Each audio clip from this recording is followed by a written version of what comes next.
बिस्मिल्लाहिर्रहमानिर्रहीम। सदर मोहतरम, मेहमान ईशान और प्यारे बच्चों, अस्सलाम वालेकुम व रहमतुल्लाहि व बरकातुहू। निस्बत एक बड़ी चीज़ है। निस्बत से किस्मत बदल जाती है।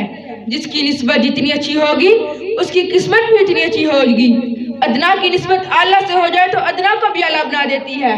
गदा की निस्बत शाह से हो जाए तो गदा को भी शाह बना देती है। बदकार की निस्बत नेकोकार से हो जाए तो बदकार को भी नेकोकार बना देती है। सियाने ठीक कहते हैं कि अपनी निस्बत को हमेशा अच्छों के साथ रखें। इंसानी कायनात में सबसे आला और सबसे अच्छी निस्बत मेरे नबी की है। मेरे नबी की निस्बत सबसे आला निस्बत है। सारे बच्चे मिलकर बोलें, मेरे नबी की निस्बत सबसे आला निस्बत है। इसलिए जिस चीज़ की निस्बत मेरे नबी से हुई वो चीज़ सबसे आला। कुरान की निस्बत मेरे नबी से हुई तो कुरान किताबों में सबसे आला। मक्का की निस्बत मेरे नबी से हुई तो मक्का सबसे आला। और सहाब की निस्बत मेरे नबी से हुई तो सहाब सबसे आला। दीन की निस्बत मेरे नबी से हुई तो दीन इस्लाम सबसे आला। औलिया की निस्बत मेरे नबी से हुई तो औलिया सबसे आला। उम्मत की निस्बत मेरे नबी से हुई तो उम्मत सबसे आला। आल की निस्बत मेरे नबी से हुई तो आल सबसे आला।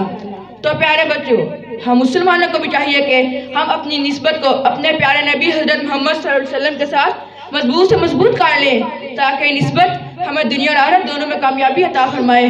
सारे बच्चे एक बार होकर बोलें आमीन।